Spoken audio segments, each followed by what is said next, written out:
सबसे बड़ा कंफ्यूजन अभी इस समय पे बच्चों के दिमाग में ये चल रहा है कि बोर्ड्स हमारे कितने बार होंगे। ये कंप्लीट रोड मैप आपको बताने वाला हूँ कि क्लास 10th में आपको क्या अलग से करना है जो क्लास 9 में आपने नहीं किया था। आपको मेरे साथ चलना है, बाकी आपको टॉपर बनाने का काम मेरा है। टेंशन एकदम बिल्कुल नहीं लेना। जैसे क्लास 9 में भरोसा किए थे, एग्जाम में सेम टू सेम क्वेश्चन वही आया जो मैंने कराया। हेलो मेरे प्यारे बच्चों, कैसे आप सभी? आशा करता सभी फिट होंगे। प्यारे बच्चों, क्लास 10th में पहुंच गया हो। क्लास 9 में बहुत मजा किया यार तुमने, मुझे भी बहुत मजा आया तुम लोग को अंतिम बैच में पढ़ा करके। अब आप क्लास 10th में आ गए हो। जैसा कि मैंने आपसे क्लास 9 में प्रॉमिस किया था कि क्लास 10th का जो बेड़ा पार करना बोलते हैं, नैया पार करना बोलते हैं, वो मैं आपको कराऊंगा। टेंशन बिल्कुल नहीं लेना है। इस साल आपके बोर्ड्स 2 बार हो, 1 बार हो, कोई मतलब नहीं है। आपको अपना तैयारी एकदम अच्छे से कंप्लीट रखना है। अगर आपका 2 बार भी बोर्ड्स होता है तो भी दोनों में एकदम फोड़ेंगे अच्छे से। अगर 1 बार होता है तो 1 बार अच्छे से लेकर के आएंगे नंबर, जैसे बाकी बच्चे पिछले साल तक लेकर के आ रहे थे। सबसे पहले तो यही मैं क्लियर कर देता हूं कि हमारा जो क्लास 10th में 2024-25 है, सबसे बड़ा कंफ्यूजन अभी इस समय पे बच्चों के दिमाग में ये चल रहा है कि बोर्ड्स हमारे कितने बार होंगे। तो 90% चांसेस है कि बोर्ड्स आपके 2 बार होंगे। एक बार नवंबर में होगा, नवंबर के आसपास यानी कि, और दूसरा जो हमारा रेगुलर होता है फरवरी के आसपास, उस समय होगा। लेकिन यहाँ पर अभी तक ये ऑफिशियल नोटिफिकेशन रिलीज नहीं हुआ है, तो इसीलिए आप लोग ये मत सोच रहे ना कि 2 बार होगा, अपन बाद में पढ़ लेंगे या फिर पहला वाला देख लेते हैं, दूसरा फिर देंगे आराम से। वो सब कुछ नहीं। हम लोग अपना तैयारी एकदम जैसे क्लास 9th में अच्छे से कर रहे थे ना, पूरी तरीके से वैसी तैयारी करेंगे। कंप्लीट रोड मैप मैं आपको बताने वाला हूँ कि क्लास 10th में आपको क्या अलग से करना है जो क्लास 9 में आपने नहीं किया था, और ये बहुत सारी चीजें अपन डिस्कस करेंगे आज। और उसके अलावा आपकी जो तैयारी है वो साल भर कैसे करनी है अपन डिस्कस करने वाले हैं। वीडियो को फटाफट अपने फ्रेंड के साथ शेयर कर दो। चैनल में नए हो तो चैनल को सब्सक्राइब कर दो और वीडियो को लाइक जरूर करना। कुछ चीजें अगर छूट जाती हैं तो मुझे कमेंट करके जरूर बताना कि सर ये चीज छूट गई। और अपना क्लास 9 का जो रिजल्ट है मुझे जरूर बताना यार, मैथ्स में तुमने कितना नंबर लाया है। जो बच्चे खास करके मेरे अंतिम बैच में पढ़े थे वो बच्चे मुझे जरूर बताइएगा। जैसे कि मैंने पिछले साल आपसे प्रॉमिस किया था कि क्लास 10th में हम लोग बैच वगैरह नहीं पढ़ेंगे, हम लोग पेड कोर्स नहीं निकालने वाले हैं, अपन फ्री में पढ़ेंगे यूट्यूब में पूरे साल भर। और इसी साल भर में मैं आज जो पहला वीडियो हमारा क्लास 10th के लिए, वैसे तो हमारा एनसीईआरटी स्टार्ट हो गया है, लेकिन मैंने बोला था ना कि आपको एकदम एक एक चीज में गाइड करूंगा कि आपको करना क्या है, कैसे करना है। आप एकदम टेंशन फ्री होकर के बस आपको पढ़ाई करना है, बस आपको मेरे साथ चलना है। बाकी आपको टॉपर बनाने का काम मेरा है। टेंशन एकदम बिल्कुल नहीं लेना। जैसे क्लास 9 में भरोसा किए थे, एग्जाम में सेम टू सेम क्वेश्चन वही आया जो मैंने कराया था, बस यहाँ पर भी वही चीज ध्यान देना है। तो चलो स्टार्ट करते हैं। सबसे पहला जो है हमारे पास की डिफरेंस क्या है क्लास 9th में और क्लास 10th में, क्या डिफरेंसेस है। जैसे मैंने भी क्लास 9th वाले बच्चों के लिए एक वीडियो बनाया था स्टार्टिंग के लिए, तो उनको मैंने बताया था 8th और 9th में क्या डिफरेंस है। वैसे तुमको भी ये जानना होगा कि 9th में और 10th में क्या डिफरेंस है।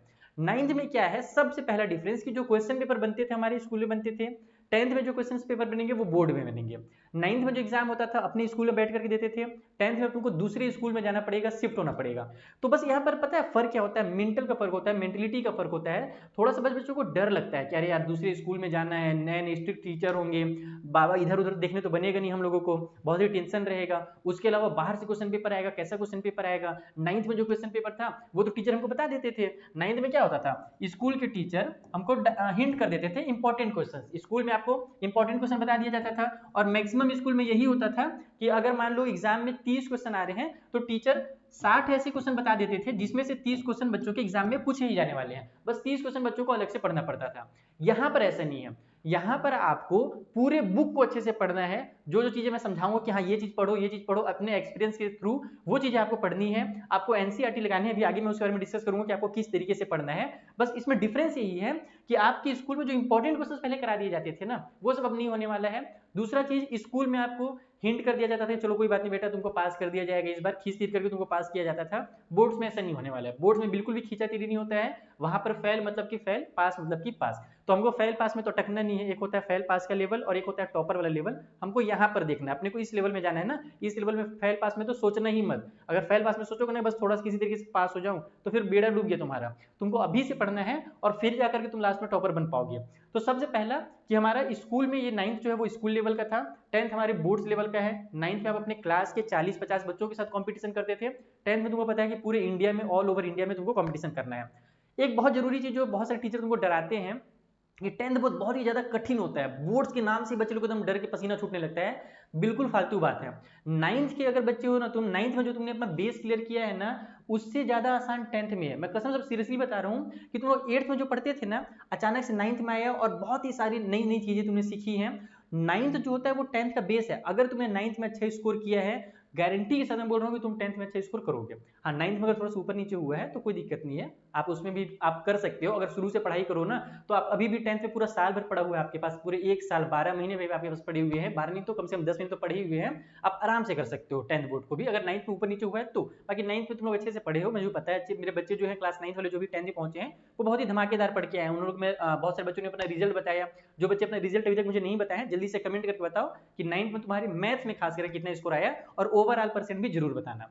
ठीक है, तो ये थोड़ा सा डिफरेंस है 9th और 10th में, आप देखो तो ये डिफरेंस है कि यहाँ पर हमारा ये बोर्ड्स होता है, 10th में हमारा बोर्ड हो जाएगा और 9th में क्या होता है स्कूल लेवल पे चीजें होती है। अच्छा, दूसरे स्कूल में एग्जाम देने जाने में बच्चे लोग डरते हैं, लेकिन वो भी बहुत फालतू सी चीज है। बस ये समझ लो कि तुम जो अपना घर में डेली खाना खाते हो ना, कभी कभी जाकर के होटल में खाते हो तो ज्यादा मजा होटल वाला आता है ना, बस वही चीज है। अपने स्कूल में एग्जाम दे दे करके थक गए हो, अब जाओ दूसरे स्कूल में, वहां मजेदार तरीके से एग्जाम दो और वो ज्यादा मजा आएगा तुम लोगों को, तो उससे भी डरना नहीं। सबसे पहला चीज दिमाग से अपने डर को निकाल देना, बोर्ड्स नाम का कोई भूत होता ही नहीं है, बहुत ही आसान है बोर्ड्स निकालना। ठीक है, दूसरा जो हम लोग को देखना है कि हमारा टास्क क्या है अप्रैल के लिए। अभी हमारा अप्रैल स्टार्ट हो गया है, जो टॉपर बच्चे होते हैं ना बेटा, वो कभी भी बाद के लिए कुछ चीज नहीं छोड़ते हैं, बस स्टार्ट हुआ 10th में पहुंचे बस यहीं से शुरू कर देना, ये नहीं कि अभी छुट्टी मना लेता हूँ, थोड़ा सा घूम लेता हूँ, ये कर लेता हूँ वो कर लेता हूँ, सारी चीजें करनी है हमको, लेकिन स्टार्ट अभी से ही करना है, अप्रैल से ही करना है। तुम लोग अभी थोड़ा कुछ दिनों तक बोर्ड जो तुम्हारा एग्जाम हुआ अभी, उसके बाद तुमको कुछ दिन तक छुट्टी मिला ही था, है ना, तुम कुछ दिन की छुट्टी मना ही चुके हो। अब क्या करो कि अप्रैल में सबसे पहले अपनी एनसीईआरटी की बुक स्टार्ट करो। तुमको कई सारे टीचर ऐसे मिलेंगे जो तुमको बहुत सारे अलग अलग बुक बताएंगे, मैं भी तुमको आगे चल करके बताऊंगा, रेफरेंस बुक भी बहुत जरूरी है, वो क्यों जरूरी है आगे डिस्कस करेंगे। सबसे पहला क्या है कि तुमको एनसीईआरटी स्टार्ट कर देना है अप्रैल में, और एनसीईआरटी में सारे चैप्टर्स के सारे बुक्स की कम से कम आपको 3-3 चैप्टर कंप्लीट करना है। पहला काम क्या करोगे, एनसीईआरटी जब स्टार्ट करोगे तो सबसे पहला काम है तुम्हारा कि तुम इसमें गो थ्रू करोगे। क्या करना भैया, गो थ्रू। अब ये गो थ्रू क्या होता है, तो गो थ्रू का मतलब है कि आपको अपने बुक के पेजेस पलट पलट के ये देख लेना है कि आपका सिलेबस क्या है, अपने सिलेबस से आपको दोस्ती कर लेना है। आप देखो कि मैथ्स में ये चैप्टर है, पूरे के पूरे चैप्टर आप पेज पलट पलट के देख लो, क्या ये चैप्टर मुझे पढ़ना है, ये चैप्टर पढ़ना है, ये चैप्टर पढ़ना है। एक दिन में नहीं होता है, तुम सोचोगे ना कि बस एक ही दिन में मेरा सारे सब्जेक्ट कंप्लीट हो जाएगा, ऐसे गो थ्रू हो जाएगा, इम्पॉसिबल है। हाँ वो चीज है कि बस तुम ऊपर ऊपर से हल्का से देख लोगे, इन चीजों को तुम समझ नहीं पाओगे, थोड़ा सा डीप अंडरस्टैंडिंग बनाना है तो 1 हफ्ते का समय लो, पहले वीक का समय लो, पूरे चैप्टर्स को पूरे बुक में, यानी कि हर सब्जेक्ट्स के, चाहे तुम्हारा साइंस का सब्जेक्ट हो, एसएसटी हो, चाहे तुम्हारा मैथ्स हो, आपको पेजेस पलट लेने हैं और एक बार पूरे बुक को देख लेना अच्छे से कि इस बार क्लास 10th में आपकी बुक में क्या है। बहुत सारे बच्चे लोग बस दुकान में जाते हैं ऐसे, बस एक बार नहीं बुक को खोले और ऐसे ऐसे बस देखे हो गया कंप्लीट हो गया, वैसा नहीं करना है। आपको अच्छे से चीजों को पेज आराम आराम से पलट कर रखिए, टॉपिक्स को देख लेना एक बार कि हाँ ये चीजें मुझे इस साल पढ़नी है, उससे तुम्हारे दिमाग में एक अच्छा आइडिया लग जाएगा, तुम्हारा दोस्ती हो जाएगा सिलेबस के साथ कि हाँ भाई तुमको मेरे को इस बार कंप्लीट करना है। पहला काम गो थ्रू कर लिया। दूसरा काम अप्रैल के महीने में तुमको क्या करना है कि सबसे जरूरी चीज है कम से कम 3 चैप्टर्स। कितने चैप्टर्स, कम से कम 3 चैप्टर्स तुमको कंप्लीट करना है। तुम लोग सर ये कैसे पॉसिबल है, हम सारे सब्जेक्ट के 3-3 चैप्टर एक महीने में कैसे कंप्लीट कर सकते हैं, तो मुझे ये बताओ। ऐसे भी बहुत सारे बच्चे हैं ना क्लास 9 से जो क्लास 10th में आए हैं, जो लास्ट के महीने में पढ़ना शुरू किए, 30 दिन में पढ़ना शुरू किए, और टॉपर नहीं भी बन पाए तो एटलीस्ट 75% लेकर के आए, जबकि साल भर वो नहीं पढ़े थे लेकिन लास्ट में थोड़े दिन पढ़ करके लेकर के आ गए। तो अगर तुम्हारे ऊपर प्रेशर जब रहता है ना, तो बेटे तुम 30 दिन में ही पूरा बुक पढ़ लेते हो, तो यहाँ पर तो केवल मैं 3 चैप्टर पढ़ने के लिए बोल रहा हूँ। तुमको अप्रैल के महीने में कम से कम 3 चैप्टर्स कंप्लीट करने ही करने हैं, ये ध्यान रखना, ताकि तुम्हारा बर्डन जो है ना वो कम हो जाए। हम स्टार्टिंग में कम से कम 3 चैप्टर जब कर लेंगे ना, तो फिर बहुत सारी चीजें हमको आसान लगने लगेंगी, लगेगा अरे यार अभी तो हमारे पास बहुत टाइम है, फिर हम धीरे धीरे चीजों को करेंगे। अप्रैल के बाद तुमको पता ही है कि जब गर्मियों की छुट्टी होती है, तो भले ये बोलने वाली बात है कि टाइम बोर्ड में हूं तो मैं तो कंटिन्यू पढ़ूंगा, लेकिन गर्मियों की छुट्टी में बच्चे छुट्टी मनाने जरूर चले जाते हैं, कहीं ना कहीं छुट्टी मनाने चले जाएंगे, फिर थोड़ा सा ऐसा माहौल ही बन जाएगा, घर में कुछ मेहमान आ जाएंगे तो आप नहीं पढ़ पाओगे। आपको ब्रेक लेना ही पड़ेगा मई के समय पे, जून से थोड़ा सा पहले तक। तो आपको अप्रैल में एटलीस्ट 3 चैप्टर कंप्लीट कर लेना है, और ये 3 चैप्टर्स करने के बाद आपको क्या करना है, क्वेश्चंस बैंक करने हैं। ठीक है, एनसीईआरटी कर लिया तुमने स्टार्ट, अब क्या करोगे तुम, 3 चैप्टर पढ़ लिया, अब क्वेश्चन बैंक करो। बोलोगे सर क्वेश्चन बैंक बोल रहे हैं, कैसी बातें कर रहे हैं आज आप, क्वेश्चन बैंक शुरू में कौन करता है, क्वेश्चन बैंक तो एग्जाम के समय करते हैं।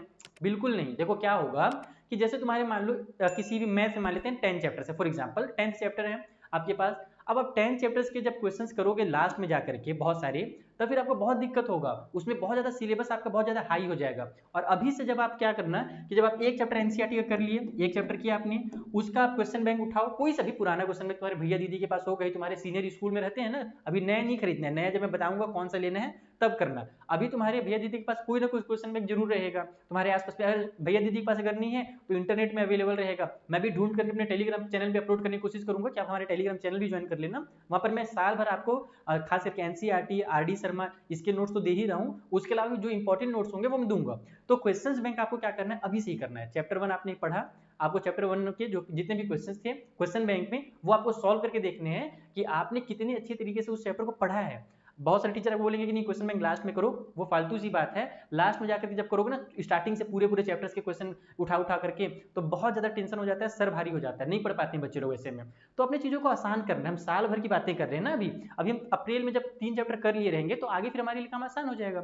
3 चैप्टर आपने एनसीईआरटी से अच्छे से पढ़ लिया, और उसके बाद फिर आपने क्या किया, कुछ क्वेश्चन बैंक, चाहे वो कहीं से भी क्वेश्चन मिले आपको। क्वेश्चन बैंक का मतलब क्या होता है, प्रीवियस ईयर के क्वेश्चन हो सकते हैं, उसमें इंपॉर्टेंट क्वेश्चंस के नाम से दिया जा सकता है। बहुत सारे होते हैं, बहुत सारे पब्लिकेशंस होते हैं। मैं आगे चल कर आपको बहुत सारे पब्लिकेशंस के बारे में बताऊंगा, कौन अच्छा है, कौन क्या है, किसमें क्या कमी है, किसमें क्या अच्छाई है। सारी चीजें हम लोग साल भर डिस्कस करने वाले हैं, इसीलिए मैं बोल रहा हूँ चैनल को सब्सक्राइब कर लो, अपडेट्स में करते रहूंगा आपको।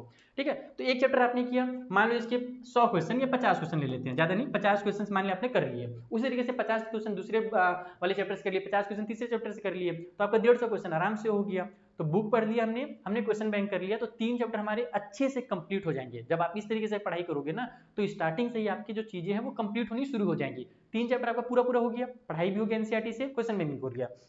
अब आते हैं कि सर रेफरेंस बुक क्या होता है। बहुत तुम लोग अब सुनोगे इस साल क्लास 9th में, वही तुम लोग सीखा भी था कि क्लास 9 में एनसीईआरटी के अलावा बहुत सारे बच्चों ने आरडी शर्मा से सवाल किया था। उसी तरीके से क्लास 10th में एनसीईआरटी तो मस्ट है, जैसे मैंने बताया कि एनसीईआरटी आपको करना ही करना है। और स्टार्टिंग में अप्रैल में आपको कोई भी रेफरेंस बुक अभी नहीं करना, ये ध्यान रखना, रेफरेंस बुक के चक्कर में शुरू से मत फंसना। अभी आप लोग पहले एनसीईआरटी कंप्लीट करोगे। 3 चैप्टर जो मैं बात कर रहा हूँ ना, वो केवल मैं एनसीईआरटी की कर रहा हूँ। एनसीईआरटी करोगे और फिर जब तुम क्वेश्चंस बनाओगे तब तुमको समझ में आएगा कि अरे यार, जो मैं क्वेश्चन पढ़ा एनसीईआरटी में, जिन चीजों मैंने पढ़ा, उसमें से मेरे को लगता है 70 से 80% या फिर मान लो 70% क्वेश्चन जो है वो क्वेश्चन बैंक में आ रहे हैं और 30% क्वेश्चन बाहर से आ रहे हैं। तब तुमको क्या करना है, उसके बाद फिर रेफरेंस बुक देखना है कि कौन सा रेफरेंस बुक अच्छा रहेगा। मैं सजेस्ट करूंगा तुम लोगों को, बहुत सारे रेफरेंस बुक आऊंगा। जैसे कि मैथ्स में मैं डायरेक्ट अभी बता देता हूं कि इस साल मैथ्स के लिए तुम एनसीईआरटी ले लो और फिर आरडी शर्मा कर लो, इतना इनफ होने वाला है। ठीक है, क्वेश्चन बैंक तो करने ही करने हैं, वो तो प्रैक्टिस के लिए रहता ही है। बाकी अगर बुक से आप देखना चाहो कि बहुत सारे अगर क्वेश्चन की हम प्रैक्टिस करना चाहते हैं एक्स्ट्रा, तो रेफरेंस बुक में आरडी शर्मा ठीक है। क्यों ठीक है? क्योंकि उन्होंने अपना बुक को ना बहुत अच्छा रिड्यूस किया, पिछले साल से उन्होंने अपने सिलेबस को कम किया, तो मुझे अच्छा लगा उनका बुक, तो आप आरडी शर्मा इस बार पढ़ सकते हो। ठीक है, तो ये चीजें हो गई, पहला एनसीईआरटी के 3 चैप्टर, उसके बाद क्वेश्चन बैंक किया। अब आपको क्या करना है, तो फोकस ऑन प्रेजेंटेशन। भैया तुम लोग कितना ही बहान बन जाओ, पूरा नॉलेज अपने दिमाग में भर लो, अगर तुम्हारी राइटिंग बहुत खराब रही, तुमने वहां पर पॉइंट्स को अच्छे से नहीं लिखा, एक बच्चा एकदम मस्त पॉइंट 1 करके लिख रहा है, पॉइंट 2 करके लिख रहा है, पॉइंट 3 करके लिख रहा है, और एक बच्चा बस खिचड़ी बना रहा है, ऐसे ऐसे लिखते जा रहा है, लिखते जा रहा है, लिखते जा रहा है, लिखते जा रहा है, उसे कोई पॉइंट्स ही नहीं है। तो इस वाले में टीचर को ज्यादा अच्छा लगता है, इसमें मार्क्स देने में अच्छा लगता है। मैथ्स में तो मान लो तुमको मार्क्स मिलेंगे, चाहे तुम खराब राइटिंग में लिखो या कुछ भी लिखो, आंसर बस लाना है। लेकिन हमको बाकी सब्जेक्ट भी लेके चलने हैं ना, हमको पूरे बोर्ड्स में देखना है। मैं भले मैथ्स का पढ़ाने वाला हूँ आपको, लेकिन हम फोकस करेंगे सारे सब्जेक्ट्स को तुम कैसे अच्छे से कर सकते हो। तो बहुत ही जरूरी है प्रेजेंटेशन के ऊपर ध्यान देना। बच्चे लोग इसमें शुरू में ध्यान नहीं देते हैं, लास्ट में जाकर ध्यान देते हैं और वहां पर गड़बड़ हो जाता है, क्योंकि लास्ट में जब हम रिवीजन करते हैं ना, तो हम बहुत सारी चीजों को लिखते हैं, और जब बहुत सारी चीजों को लिखेंगे तो हमारी राइटिंग ऑटोमेटिकली खराब होने लगती है। तो शुरू से ही अपनी राइटिंग को सुधारना है, राइटिंग पे ध्यान देना है, लिखना कैसे है, पॉइंट्स करके लिखना है, अंडरलाइन करके लिखना है, चीजों को एकदम अच्छे से। जैसे बोर्ड्स में प्रीवियस ईयर, मैं कुछ प्रीवियस ईयर के बच्चों के जो बोर्ड्स के आंसर सीट है ना, वो मैं आपको अपने टेलीग्राम चैनल पे प्रोवाइड कराऊंगा। आप उनको देखना कि वो लोग कैसे लिखते थे, उनका लिखने का तरीका देखना, और उसके बाद फिर तुम उसी तरीके से अपने आपको मतलब इंप्रूव करना। सबसे बहुत जरूरी है ये चीज, प्रेजेंटेशन करना आपको। ठीक है, तो प्रेजेंटेशन पे ध्यान देना है, ध्यान रखना। एनसीईआरटी करेंगे, क्वेश्चंस बैंक करेंगे, 3 चैप्टर कंप्लीट करना है। देन हम लोग इस महीने अप्रैल में क्या करने वाले हैं, प्रेजेंटेशन पे ध्यान देंगे, और साल भर इस चीज को मतलब साल भर करने वाले हैं। मेन एनसीईआरटी और 3 चैप्टर जो था वो अप्रैल के लिए था। ठीक है, अब क्या करना है, कंसिस्टेंसी। हम लोग से कई बार बच्चे लोग पूछते हैं सर बेस्ट टाइम टेबल बता दीजिए ना, टाइम टेबल के ऊपर वीडियो बना दीजिए ना। कोई टाइम टेबल के ऊपर वीडियो काम नहीं करता है, मैं सही चीज बता रहा हूँ। मैं कितना वीडियो बना लूँ, तुम लोग मेरा टाइम टेबल फॉलो नहीं कर सकते, तुमको अपना टाइम टेबल खुद से बनाना है। हाँ, मैं ये जरूर बोलूंगा कि इस साल तुमको कम से कम 3 आवर्स पढ़ने हैं। कितने आवर? 3 आवर। अगर तुम बोर्ड में बहुत अच्छा करना चाहते हो, बहुत ही अच्छा, और आगे भी तुम चाहते हो कि बोर्ड्स के बाद तुम आईआईटी में करो, एनआईटी करो, जो भी करना रहता है, बहुत सारे स्कोप्स होते हैं, तो कम से कम तुम 3 घंटा, कम से कम नहीं मैक्सिमम है ये, मैक्सिमम 3 घंटा करो। और मिनिमम अभी अप्रैल में तुम 2 घंटे तो करो ही करो। अभी अप्रैल के समय में स्कूल के अलावा ना, ये जो मैं 2 घंटे और 3 घंटे यहाँ पे लिख रहा हूँ ना, ये तुम्हारा अप्रैल के महीने के लिए मैं लिख रहा हूँ। बाकी बाद में जैसे जैसे एग्जाम्स पास आते जाएंगे, हमारा टाइम भी बढ़ते जाएगा पढ़ाई से रिलेटेड। तो स्टार्टिंग में तुम कम से कम 2 घंटा कंटिन्यू पढ़ो, कंसिस्टेंसी दिखाओ। यहाँ पर हम लोग क्या करते हैं कि बाद में जाकर के 10-10 घंटा पढ़ते हैं, रात भर सोवे नहीं करते, रात भर पढ़ाई करते हैं, वो पढ़ाई किसी काम का नहीं है। शुरू में जो तुम 2 घंटा पढ़े रहोगे और लास्ट में जो तुम 12 घंटा पढ़ोगे ना, तो ये 2 घंटा जो है उस 12 घंटा से बहुत ज़्यादा काम करने वाला है। तो इसीलिए तुमको क्या करना है कि शुरू से कंसिस्टेंसी के साथ पढ़ाई करनी है, ना कि बाद में जाकर के बल्क में पढ़ना है। ओके, तो कंटिन्यू करना है अपने काम को। अच्छा, इसमें भी थोड़ा सा मैं हिंट कर देता हूँ कि जिन सब्जेक्ट्स में तुमको ज़्यादा दिक्कत है उसमें ज़्यादा समय दो। मेरे हिसाब से नहीं, मैं से बोल दूंगा कि मान लो यार तुम हिंदी ज़्यादा पढ़ दो, तुम इंग्लिश थोड़ा कम पढ़ो। अब तुमको लगता है कि नहीं तुम्हारा हिंदी ज़्यादा आसान है तुम्हारे लिए और इंग्लिश तुम्हारे लिए मुश्किल है, तो तुम इंग्लिश को ज़्यादा पढ़ो, अपने हिसाब से पढ़ो।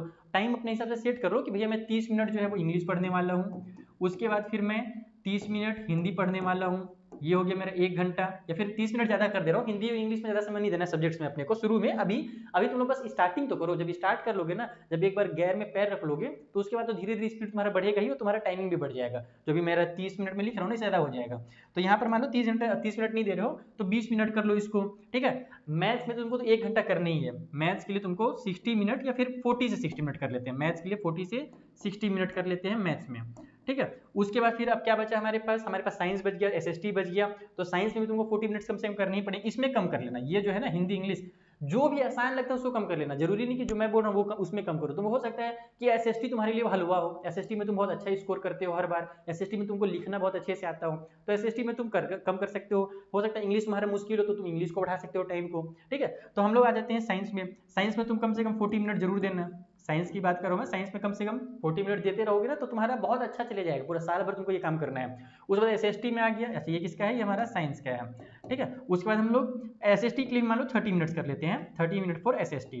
तो इस तरीके से आप अपने हिसाब से, ये तो मैं अपना मैं अगर खुद पढ़ता तो फिर मैं इस तरीके से पढ़ता, अपना टाइम सेट करता। तुम भी अपने हिसाब से देख लेना। टोटल जो टाइम है हमारा वो 3 आवर से ऊपर नहीं जाना चाहिए। ज़्यादा भी एकदम पागल की तरह नहीं पढ़ना है, हल्लू हल्लू सा पढ़ना है, धीरे धीरे से पढ़ना है। और धीरे धीरे जो बोलते हैं ना यार, बूंद बूंद से घड़ा भरता है, बस वही चीज़ होने वाली है हमारे साथ। अगर तुम कंसिस्टेंसी के साथ अप्रैल से पढ़ना स्टार्ट कर दोगे तो तुमको बहुत ज़्यादा पढ़ने की जरूरत नहीं पड़ेगी। अगर तुम 3 घंटा से कम भी करना चाहते हो तो तुम 2 घंटे भी कर सकते हो, कोई जरूरत नहीं कि तुम 3 घंटा ही करो। आप अपने हिसाब से करो, बस कंसिस्टेंसी होना चाहिए, बस ये ध्यान रखना है। तो एक चीज़ ये हो गया। उसके अलावा क्या करना है, तो सबसे जरूरी मैंने बहुत सारे बच्चों को देखा है, मेहनत करके ताबड़तोड़ पूरे साल भर पढ़ते हैं और जिस दिन एग्जाम रहता है उस दिन बीमार पड़ जाते हैं। बीमार पड़ जाओगे ना यार, तुम कितहू पढ़ लिए रहो, एग्जाम में जब बीमार बच्चा पड़ जाता है, या फिर अगर मान लो साल भर वो धीरे हल्का हल्का बीमार है, कई बच्चों को मैंने देखा हूँ कि साल भर छुट्टी मारते हैं, कुछ ना कुछ बीमारी उनको हमेशा रहती है, तो आपको क्या होगा कि आपका पढ़ाई में मन नहीं लगेगा। तुम मेहनत करोगे एक्स्ट्रा, तुम 3 घंटे पढ़ाई करोगे, लेकिन तुम्हारे दिमाग में केवल आधा घंटा का ही सामान जो है वो घुसेगा। और कुछ बच्चे ऐसे रहते हैं क्योंकि केवल 2 घंटा का पढ़ाई करते हैं, लेकिन उनके दिमाग में 4 घंटे की चीजें उतर जाती हैं वो 2 घंटे में। और दूसरा बच्चा अगर 4 घंटा पढ़ रहा है तो ये 2 घंटा वाला ज्यादा पढ़ देता है। इसलिए होता क्या हुआ है, क्योंकि हमारा ये मेंटल हेल्थ जो है ना वो बहुत ज्यादा जरूरी है क्लास 10th में बोर्ड्स के लिए। जैसे मैंने आपको शुरू में बताया कि डरना नहीं है और बीमार नहीं पड़ना है। शुरू से ही थोड़ा थोड़ा खेल में ध्यान देना। अभी छुट्टियां हैं, अभी तुम्हारी अप्रैल में, अगर छुट्टी नहीं भी है तो भी मैं बोलूंगा कि भैया थोड़ा थोड़ा सा कोई ना कोई फिजिकल एक्टिविटी जरूर किया करो। बैडमिंटन खेल लो, क्रिकेट खेल लो, और भी बहुत से रनिंग होते हैं, रनिंग कर लो, मॉर्निंग वॉक में चले जाओ, कुछ ना कुछ करना है। मेडिटेशन करना है, मेडिटेशन वगैरह मैं बाद में बहुत डिटेल में बताऊंगा। मेडिटेशन से बहुत सारे फायदे हैं, वो सब हम डिस्कस करेंगे, पूरे साल भर टाइम बचा हुआ है। लेकिन तुमको ये ध्यान रखना है कि तुम ऐसी चीजें करो जिससे तुम बीमार ना पड़ो। अगर तुम बीमार पड़ रहे हो, तुम्हारे खाने पीने में टाइम नहीं है, कभी भी खाना खा ले रहे हो, कभी 12 बजे भूख लगा 12 बजे खाना खा ले रहे हो, कभी 3 बजे खाना खा रहे हो, तो उससे फिर बीमार पड़ोगे तुम। और अगर बीमार पड़ गए तो तुम साल भर पढ़ाई करते रह जाओगे और लास्ट में जाकर के तुम्हारा फिर जो बेड़ा है वो गर्क हो जाएगा, ठीक है। तो यही ध्यान रखना है कि अपने को बीमार नहीं पड़ना है। और बहुत सारी चीजें हैं जो डिस्कस करने के लिए रह जा रही हैं, तो वीडियो बहुत ज्यादा लेंदी हो जाएगा, इसीलिए अपन डिस्कस नहीं कर रहे आज। जो चीजें मैंने आपको बोला है अप्रैल के लिए ना, वो स्टार्ट कर दो। अभी अपन साल भर जुड़े रहेंगे। मैं आपको अब मई का बताऊंगा कि मई में आपको क्या करना है, जून का बताऊंगा क्या करना है। फिलहाल आप लोग 3 चैप्टर एटलीस्ट एनसीईआरटी से कंप्लीट करो, क्वेश्चंस बैंक जुगाड़ करो। अगर तुम्हारे भैया दीदी के पास पुराना है तो बहुत अच्छी बात है, नहीं तो नया वाला कौन सा लेना है फिर मैं बताऊंगा। अभी नए वाले बहुत सारे पब्लिश नहीं हुए हैं, जब अच्छे से मेरे पास पहुंच जाएंगे मैं उसको एनालिसिस करूंगा कि कौन सा पब्लिकेशन का अच्छा बुक है, फिर मैं आपको वहां पर बताऊंगा कि कौन सा बुक लेना है, ठीक है। बाकी अभी पुराने बुक से करो। पहले तो बुक चैप्टर्स कंप्लीट करो, चैप्टर 1 कंप्लीट करो, उसके बाद फिर उसके क्वेश्चंस करना, चैप्टर 2 कंप्लीट करो, फिर क्वेश्चंस करना। मैं भी कोशिश करूंगा अपने टेलीग्राम चैनल पे अपलोड करने के बहुत सारे क्वेश्चंस को, ठीक है। तो चलो बच्चे लोग, आई होप तुमको आज का ये सेशन पसंद आया होगा, तुमको चीजें समझ में आई होंगी कि बहुत ज्यादा मुश्किल नहीं है 10th का बोर्ड, बस कंसिस्टेंसी चाहिए, हल्का हल्का करते रहेंगे साल भर, और लास्ट में हमारा बोर्ड ऐसे निकल जाएगा जैसे कि एकदम कोई हलवा हो, बहुत ही आसान काम हो, ऐसा हमारे साथ हो जाएगा, ठीक है। तो मिलते हैं हम लोग किसी नेक्स्ट वीडियो में, तब तक के लिए thank you for watching. Video को अपने फ्रेंड्स के साथ शेयर करना बिल्कुल मत भूलना, उससे मुझे सपोर्ट मिलेगा, मुझे मोटिवेशन मिलेगा। चैनल पे नए हो तो सब्सक्राइब जरूर करके जाना। Thank you once again.